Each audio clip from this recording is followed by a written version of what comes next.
গণ অধিকার পরিষদের সাধারণ সম্পাদক জনাব মোহাম্মদ রাশেদ খান তিনি বাংলাদেশ জাতীয়তাবাদী দলে যোগ দিচ্ছেন এবং বাংলাদেশ জাতীয়তাবাদী দল সিদ্ধান্ত নিয়েছে যে ঝিনাইদহ 4 আসন, যেটা ঝিনাইদহ সদর এবং কালীগঞ্জ থানা নিয়ে, এই আসনে মোহাম্মদ রাশেদ খানকে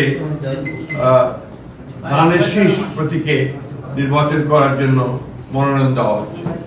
এটা আপনার আমাদের দলের সিদ্ধান্ত, এটা আমি আপনাদেরকে জানালাম। সেই সঙ্গে আমি আপনার অনুরোধ করব,